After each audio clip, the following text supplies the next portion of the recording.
This is the Self Storage Podcast, where we share the knowledge and skills from the industry's leading investors, developers, and operators to help you launch and grow your self-storage business. I'm your host, Scott Meyers, and over the past 16 years, we have acquired, developed, converted, and syndicated over 2 million square feet of self-storage nationwide with the help of my incredible team at selfstorageinvesting.com, who has helped thousands of people achieve greatness in self-storage. Hello, everyone, and welcome back to the Self Storage Podcast. I'm your host, Scott Meyers, and this week's guest is Dutch Mendenhall. Now, Dutch and I have known each other since 2009, and I have been nothing but impressed by what he has accomplished since that time in both real estate and in his personal life. He's a husband, father, a baseball coach, an American patriot, and he oversees 6 real estate investment funds. His connection to real estate began with family, and family continues to be an integral part of his vision and purpose for his companies. In 2007, Dutch turned his strengths from a career coaching baseball toward consulting in the real estate industry, and also created the Inner Circle, an exclusive group of students to partner with him on real estate investments. While simultaneously, he grew his investment team at RAD, that's R-A-D, Diversified, to more than 150 people and a portfolio of now well over $100 million in diversified real estate assets, but always with an eye toward building better with people. So without further ado, please enjoy my wide-ranging conversation with Dutch Mendenhall. Dutch Mendenhall, welcome to the show. Thanks, Scott. Well, glad to be here. It's always good to see an old friend. Always good to see you as well. It's been a long time coming. I thought it was best that we catch up with cameras on and the microphones on as well, because you are one of the few folks in my inner circle recently that I've been chatting with that's been through a recession, that has been systematically plotting and preparing for the next one. And so I thought it would be best, and I'm glad that you had the time available that you could pop on and we can have this conversation in front of the folks. And so, with that, I gave everybody a little bit of background on yourself, your history, your bio, if you will, but fill in a couple of those the gaps there, as well as let's take a deeper dive into what I'd like to do is take a deeper dive into what you're seeing within the past few weeks in terms of the economy, the market, and then how you're pivoting and what type of strategy you're looking to deploy right now. Yeah, I mean, it's fascinating the times that we're in, Scott. I look at, the 2008, 2007 crash. I look at, kind of when we first met, I think it was late 2009.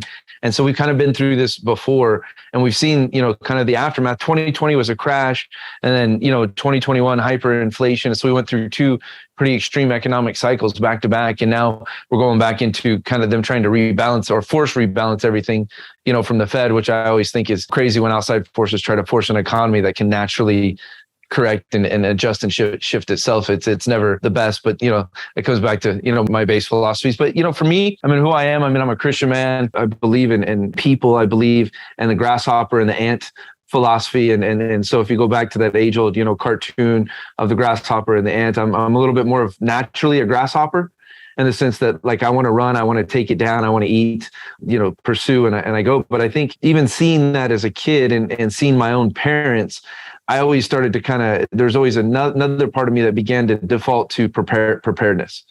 And so, like, right now, you and I are on this podcast, and we're in a hurricane in Tampa, but I'm actually, the hurricane's in, 24, 48 hours. And, we have our portfolio here in Tampa, but my guys are out there boarding things up. My guys are doing the sandbags where they need to. And my wife is a little bit more nervous than I am when it comes to coming.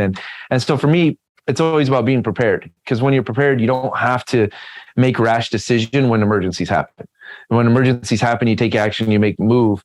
And I don't really think we're in an economic emergency, but we are in a slowdown, we're in a turn. And so for me, it's fun right now. I think we're negotiating deals in ways that we couldn't negotiate deals, 12 to 18 months ago, because everything on the market had, 5 to 10 offers. Buying right is buying right. Buying in the right neighborhoods is buying in the right neighborhoods. Good economics, bad economics. Buying right is buying right. We also made the move before the pandemic hit to get into farmland and get into farmland investing and what I call income producing farmland. And so for me, that has been one of the most valuable assets to us at RAD Diversified. And we saw supply chain issues coming, and we saw different things, and just you kind of listen to the tea leaves. One of my investors, Alan Pan, said to me that long ago, he's like, Dutch, how do you know what's coming in the marketplace? And I said, well, Alan, I'm not a great economist. I have some basic understanding, basic education, right, on economies. But what I am is I'm a great reader of the tea leaves. I can see, the influence that is going through the news. I can see the influence that is going through the stock market. I can see what the billionaires are saying. I can see what the politicians are saying. And I'm better at reading the influence part of it, or how they're trying to move things, than I am almost anything else. And so I see those things, and then I start to take action based on it. But then I go back to fundamentals. And what is our core philosophies? And our core philosophies is prepare for the worst and every buying decision we make with real estate.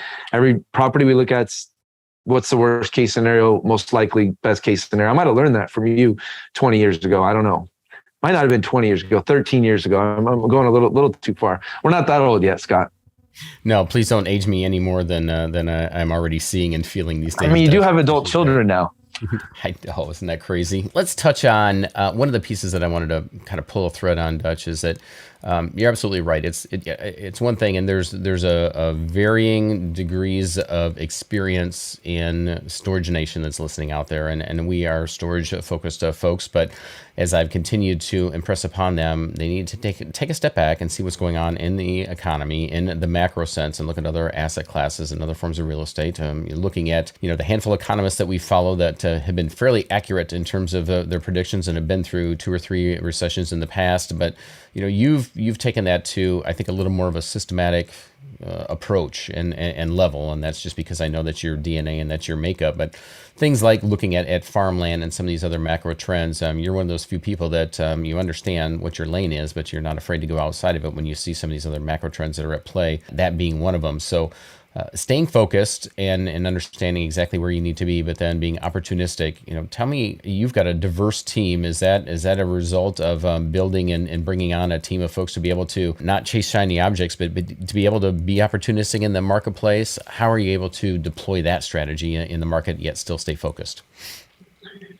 Yeah, it's a lot of questions in one. Let me start with, I like to have options. And so one of the things that I started doing about 12 months ago is I started buying land that was not income producing farmland, but just buying land.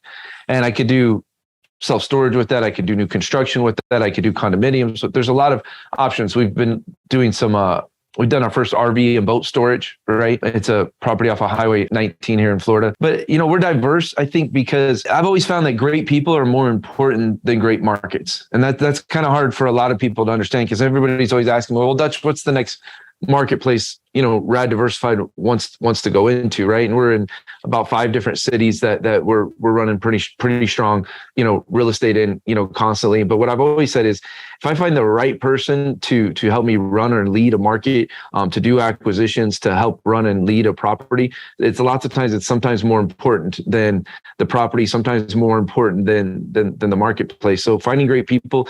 When we were at 25 employees and we're closing in on 200, right? I hired my first full-time recruiter for the company.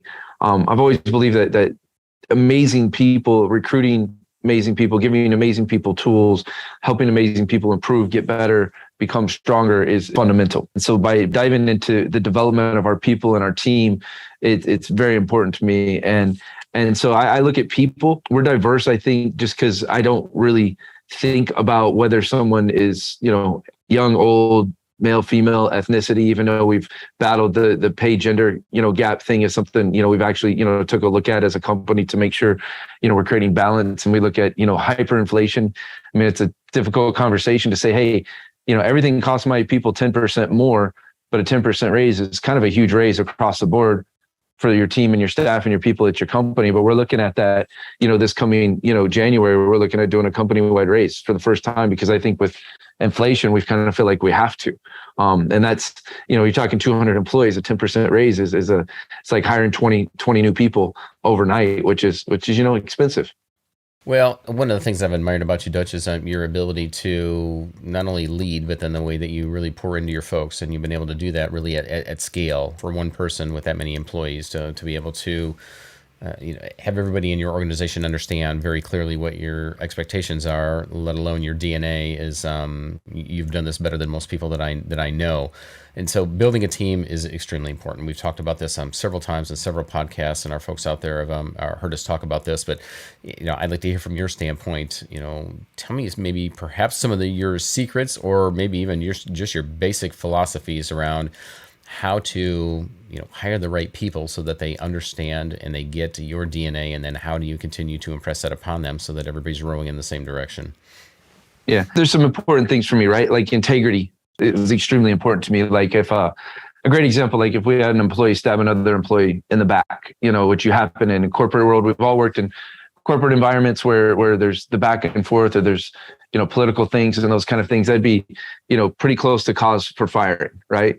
But an employee losing me, $10,000 on a mistake wouldn't be a cause for firing. When we become aware of an employee with a health concern, we're going to just take care of it, as much as we can, or a vehicle concern or something else concerned in their life, right? We had an employee friend that joined our company from China, and she's, working on her citizenship. And so, we did different things to help sponsor and support that, right? And that was kind of fascinating because she didn't have a license. And there was, we started Ubering her back and forth on to certain things where her family couldn't transport, just different things to support and have people's backs, right? And I think that that's important, but developing leadership is also, different because it's hard to take someone who has no leadership abilities or traits at all and turn them into, a level, top level leader. And so finding great people is also really important. In our company, Amy and I, my business partner, Amy, we have a couple principal rules that we go by, and you kind of carry this throughout the company. One of them is we always believe the other one's doing more than I could know or imagine that they can to make us successful. And we go to that default. And so even when they do something you don't like, or even when there's a challenge, or even when there's a problem, we go to the default that they're doing more than you realize. And they're doing it at the behest or the best of the company, right? And that's, one of our defaults that we go back to. And I think that's, really important. And so when I go to my leaders throughout the company, and so like we have next week after our retreat, we do a leadership retreat. So we have 35 leaders in the company coming to a leadership retreat, and we go to the same behest with each of those leaders to do that. I think trust is incredibly important, and having a culture with a cause and a purpose. For us, we want to give investors an ability to invest in something they can believe in and trust. And there's so much stuff out there that people can't believe in, that they can't trust. To find things like you, Scott, that people can believe in and trust and know, right, is very, very different than other stuff out there, right? When it comes to self-storage, you're not guessing. You're not, taking a property, acquiring it, and trying to figure out what you're going to do with it. There's a knowing that you have when it comes to investing. And so I work to get each of my people to a place of knowing, a place of ownership over the role, over their career, over their job. There's an amount of trust to it. And there's a guidance to it. And there's a, I don't know if dictatorship is the right word when you're a CEO, right? But you're at the head of the company, but at the same time, you can't turn away thought, and you can't turn away idea, and you can't turn away growth, but you can't let the company be steered in a direction that's going to be unsuccessful and take it down a path of failure. And so there's a unique, delicate balance with those kind of things. I believe in people. We invest in people.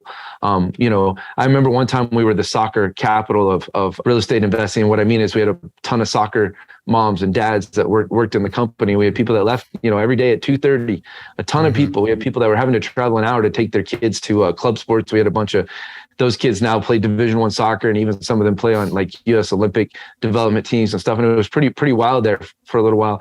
But, we supported that. But then, they put down work at 7 or 8 o'clock or 9 o'clock at night that was next level, because they also knew that their lives were supported and those kind of things. I mean, COVID's a great example. I'm a firm believer in medical rights, right? I'm a firm believer that people should I'm a firm believer in individual rights in general. But with our staff and our people, the last thing I want to do is make someone who goes and gets a vaccination feel guilty because they went and vaccinated, and that's not the same belief as mine. I encourage them, if that's what they believe, to go and do that to protect them and their family the way they feel like they need to. And so that dynamic of trust, to trust my people to take care of their lives and take care of their people, but at the same time to create a safe working environment, it's a delicate balance. I guess it never stops. Also to know I screw up. I think that's one of the things that my people understand, that I'm willing to admit it that I make mistakes and I screw up. And, I'm very rarely ever lose my temper in life, but I can't say I never have in my entire life. So, you gotta own it when you screw up.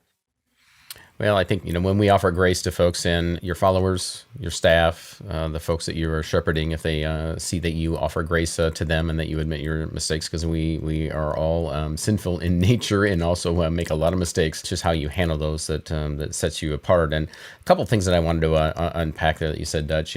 My pastor just said recently, he said, and I had it written down here, that's why I'm looking at it, your calling will always have you questioning your capacity. And that, as I look at my leadership role, I feel that there's times times when I'm being called to do something or pivot or make a huge decision, whether it be in my family or in the business, and maybe that's not met with as much enthusiasm or as much passion or as much excitement as I'm feeling when I feel like I'm being called to go do something different, big or small. And I think it's at those times when that's what either defines a leader or at least separates them into two buckets. And one is that if your excitement and your calling that you feel compelled to do is being met with a lack of enthusiasm, then we tend to just think, second guess our capacity, and maybe I'm not that good, and they recognize that, or maybe we're not as good as a company to be able to pull this off. And then there's other times when we need to step up and just say, all right, guys, I think we need to get on board with this and revisit it again. And or, the dictatorship comes in and say, hey, we're doing this. So let's figure out how to do it. And these are the ways that we're going to be able to do this and being able to get everybody on board. And so that is, for me, maybe a different twist on the balance that you just mentioned. Because when I go back and reassess at the end of the day, there's times I'm a little disappointed myself that I didn't either repackage it a different way or just say, hey, guys, we are doing this. So this is where we're headed. Does that make sense?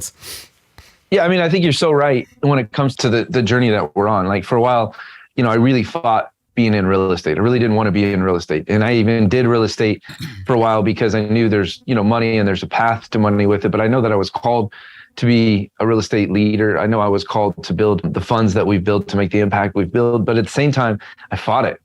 And the reason I fought it is because I watched my parents, make money and screw up their lives and not be successful real estate investors, then be successful, then not successful. And I just didn't want to have, there's a part of me that didn't want to do it, but fighting it just caused, my life to kind of, I don't know if it's the right word, is stagnate, because I continued to kind of grow and I continued to make money, but I didn't take off.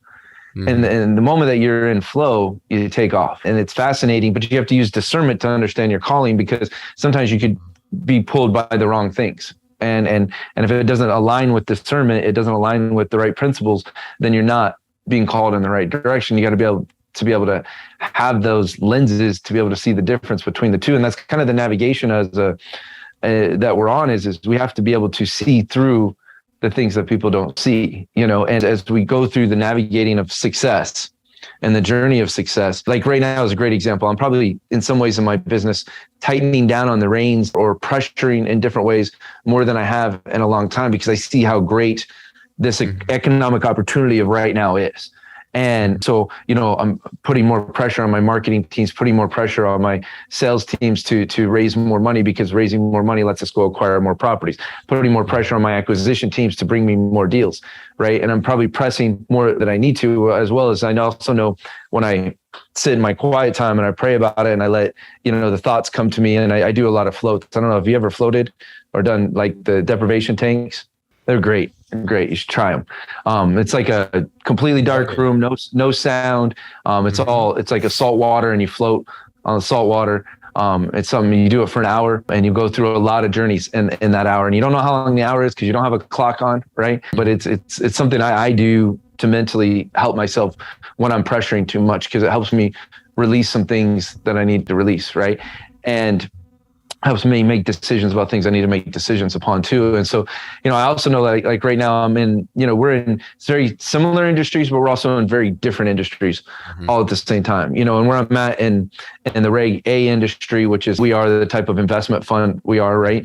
Feel like I've been called, to become a leader in that industry, and to build, a tight group of powerful individuals, right, in that group to synergize and work to another level together, right? But at the same time, I'm putting more pressure on my team to be better at acquisitions, better at marketing, better at sales.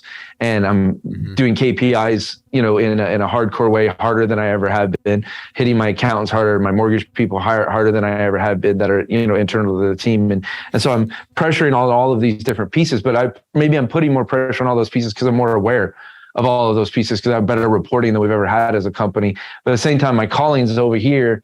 And so, but balancing and being able to navigate through that, I fully believe we're on track. We'll be $1 billion in assets in the next 3 years. I feel like that's where we're at. We're closing in on 200 million in assets. The navigation between A and B was the same decision I had to make when I owned 3 houses. The same decision I had to make when I, was buying my first, apartments, or my mixed use commercial, right? Or my first farm 2 years ago. right? And there was a calling for us to get into the farm world. And I was diving deep into the numbers and the math and the different things. And it sounds, archaic or cavemanish, but, jumping in my vehicle with my family, driving up to Idaho and looking at, 20 farms in 3 or 4 days. Maybe not, it probably wasn't 20, close to 15 farms in 3 or 4 days, was listening to that calling and then seeing the right ones and seeing the difference between A, B, and C versus sitting at a desk and putting pressure on things. You got to listen. It's unique when you're gifted to see. So Dutch, one of the other pieces I want to pull on is, you mentioned, well, first of all, your funds, they're just going gangbusters. And I'm just coming off of a week where all week long was really a heavy focus on, we've been preparing since the last recession for this recession and growing our private equity partners and list and liquidity that we can go out to, because we know that this is going to be the greatest land grab of our lifetime period coming up as we head into this recession. You've been preparing for that as well. And talking with these family offices and also at events with family offices and the folks that run these family offices, across the board, what is the number one thing that they're looking for unanimously is integrity. If they're looking to work with a sponsor like ourselves, a syndicator, somebody that is out there investing, if they're going to put their money with us, what they want to discern is integrity. And that's a tough piece. You can't market for that, or else it's insincere. And how do you prove that? So, we've been sitting back internally as a team and thinking, well, how do we go about, proving that, showing that? Because for us, it's been more along the lines of, here's our performance. We've been through 2 recessions. We know what we're doing. Here's our consistent performance. Here's the things that we stand for. Here is our mission work, and here's who we are as individuals. And they can see that piece. But, true integrity, when things go awry, you can't just market and propose that. So we've been preparing, however, those instances in which we have come out of pocket, where we've taken less as a GP to get our LPs the projected returns that we had promised, or if there's an issue that arises that's beyond anybody's control, completely outside of there's just a no fault situation we have to deal with that involves attorneys. Well, the operating agreement clearly has provisions in which we can bill all of those hours back to the fund, the entity or the special purpose entity, and we've chosen not to. And so we're pulling those out, but those usually don't come until like the 3rd, 4th, or 5th date, when somebody begins to ask questions like, tell me about an instance in which you exhibited this type of behavior. So all that to say, yes, there is a question coming here, but have you been able to crack that code, and how have you been able to, show without being showy, that you're you as an individual, and that your lieutenants and that your company has integrity? How have you been able to, or have you thought about how to be able to essentially market that or bring it to the forefront sooner, so that folks, you can go a little bit deeper, a little bit sooner with the folks that are looking to invest with you and your fund? Yeah, lots of things with this. There's a science and an art form with it for sure. I mean, there's a science is that, you make sure that there's more positive press releases out there of your company, in a positive way. Like recently, about 18 months ago, we had a Philadelphia Inquirer article come out about us, and we must have pissed off the wrong person. Somehow we evicted, somehow we did something. We made the wrong person mad, and not somebody who ever did business with us or somebody who ever interacted with us, a completely outsider. And so they went and picked 2 of our vacant properties, right? And a property that had what's called L&I violations, right, in the city. And, I think one of them, we had like a renter for 2 years, hadn't paid rent. And wasn't giving us access to go in and fix the property, and just different things. But any company our size, you can go poke the bear and you can find something, even though we work our asses off to make sure there's not places where you can poke the bear. Right. And so like within 30 days, we got a call from FINRA, right? And they wanted to ask us specific questions and related to the article, which really has nothing to do with the success or scale or size of our business whatsoever. Right. But you can definitely tell they read the article, and they definitely have internet scrapers out there. So when there's a negative news about a fund or something else, they're catching it, which is their job. Right. And they had good questions. And I think they even challenged us on some things that we knew we could do process improvement on.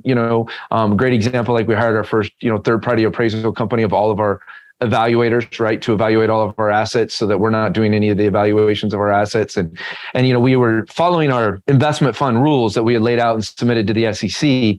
But the way that they looked at it and the way they pointed out it, we realized that, hey, we needed to go higher this outside evaluation company to do, total evaluations of every asset we own, right? And there's a cost to it, a pretty significant cost to it, but that cost is nothing compared to making our investors feel comfortable. Like for me, when COVID hit, I did a COVID-19 amendment to the SEC to guarantee a 5% distribution to our investors, to give them access to capital, where a lot of funds were freezing capital and freezing new investments when COVID first hit.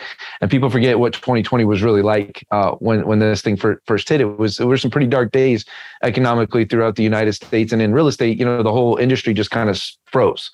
And the same thing we saw in 2008, where the whole industry froze after the crash. And so, for me, that made our investors feel more comfortable. And we had some investors with emergencies, so we immediately made capital available to them, right? Even though there's withdrawal rules and there's a lot of different things, people being able to cash out stock or different things. Every inquiry that we handled, we made our cash available to our investors as fast as possible. And that, I think, went a long ways to building their trust and building their integrity. I worry less about, can we go get that next family office, or can we go get that next investor, and more about the existing investors, because money's coming from existing investors and they're bringing in more existing investors, right? I'm a little more old school in the sense too, is we are hardcore advertising to the general public. And so where someone else might bring in 400 investors to do the same thing it took us to bring in, 4,000 to 5,000 investors to raise the same amount of money, we've gone to the large scale raising of capital. I think I just kind of got industry jaded a little bit when I first tried to go open our first REIT. We were often told that we needed to have at least $500 million to open a REIT, right? And I said, well, we don't have $500 million, but this is the next regulation for us. I've done the research, I've done the homework, I read all the bylaws, I read all the, different, things within the SEC, all of the different rules of investment funds. I read the different acts, right, that were out there. And what I realized, this was the next step for us. And so I had to go on the journey of finding lawyers. And then once we were a REIT, which is a perilous, hard-ass journey to get done through the red tape and the legalities. And the SEC does their job. If you're not doing what you're supposed to do, you're not qualified, they're not putting you as a qualified company. And so that journey, and then I started going to the independent advisors and the independent financial advisors and different people. And they're like, well, you guys are too small, right? And we need you to be too big to fail. I said, well, being too big to fail doesn't make you a good investment company. As I watched competitors buy, you will understand this better than 99% of the people who've probably ever heard me say it. But like one of our competitors, I saw them buy a brand new industrial building outside of Phoenix, and that was just got finished by a brand new developer, and they bought it retail. And they said it's because the e-commerce industry is growing. And that was their justification for buying, not under market, not value add, not where this thing could make money, but they're just, dumping capital into, random places. And so how do you tell someone you're better, right? And without as well, committing, egregious sin, right? Like seriously, that's a lot of ego when it comes to those kind of things. And so how do you be humble and knowing what you do is really good? And yeah, it's difficult, man. I'll tell you, like you though, we've put our investors first. My inner circle members know, and there's 100% of them have made money. Not a single one of them ever lost money. And there's a few times where we had to bite the bullet on that, where a deal went wrong or something went awful. We had a house stolen once, just defrauded deeds, and people forged signatures, and we literally had a full house stolen from us. And then they sold it to someone else and got a mortgage on it. And this happened in just a matter of weeks. And we had finished the rehab, and we'd gone in there to go and do a showing. And when we went in there to do the showing, people answered the door and said, "What do you mean? I live here." And we were like, good goodness, because we had just finished the rehab a week before that. And we had scheduled a showing, and in that week it was just challenging. We were finishing the rehab while it had already been stolen from us, which was pretty crazy. And so that is, since we had an investor in there, right? And we just, gave him a cash offer to buy him out profitably. But we at the same time, we could have took a loss there. We ended up getting the house back because having good lawyers is really important. And certain parts of the country, we have some of the best real estate lawyers in the world. I feel like, so I don't know, it's a journey. You never stop working on proving who you are. I don't know, like a guy comes out tomorrow, right? And he were to tell me he's a self-storage guru, or he came out tomorrow and I saw his ads online that he was teaching self-storage, right? I know you've been teaching forever. I know that you've been successful at this forever. What I know about self-storage comes from you, right? And I'm a very successful real estate investor. But to a layman, I can have that cipher code to know what you are. to a layman on the street who's seeing you for the first time, how do they know the difference? And that's really what's scary out there. I mean, you and I saw, and I don't mean this as a slight to any of these individuals, right? But you and I saw Dean Graziosi come and go as a national, brand and as a national real estate guru. And we saw fortune builders rise and where they are now. We saw, the Vegas, flipping couple, and we saw all these other, companies that came and went with infomercials, and we've seen them come and go. And I'm not even saying anything negative about those companies. They just came and went. And we've persevered through these times. But how do people know the difference between us and what we were? And granted, when a lot of those guys were having their success, I was still, in my young 20s and a kid.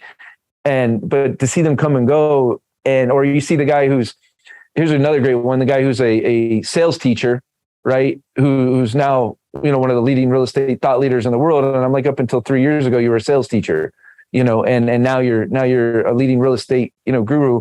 And like people, but the average person on the street, they don't know the difference. So it's tough, man. It's tough.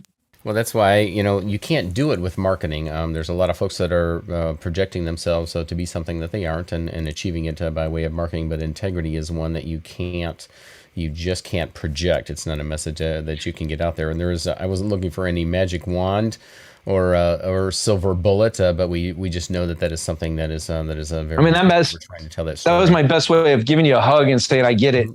We fight that battle too.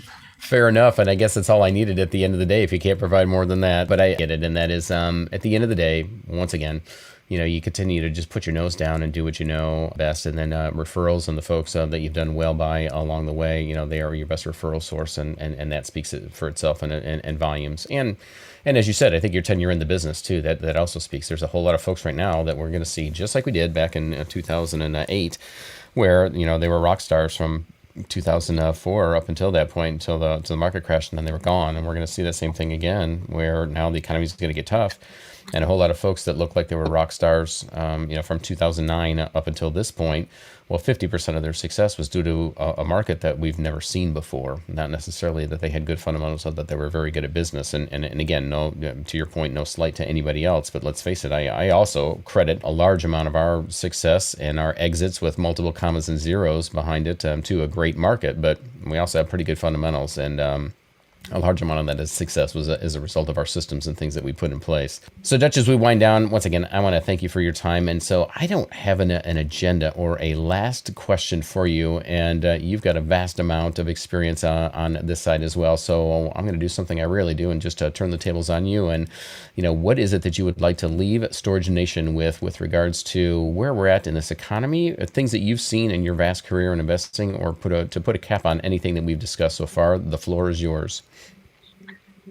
Oh, wow. There's a wide range of things in the world to be able to talk about. What I would say is, if you're the storage world, right, and you're following Scott diligently, I mean, now's the time. Like, if you're going to get into the storage game when economy slows down, you have two potential sellers, right, that are out there. You have big companies who didn't know what they're doing, who got into storage and shoved money into storage. And when anybody could make it, they were making it. But when things are a little bit better and you need to be better at the business, they're not going to make it. They're going to sell. And then you have the mom and pop owners, or people that just had some money and they just bought their first storage and now they're ready to move out. And so, get in.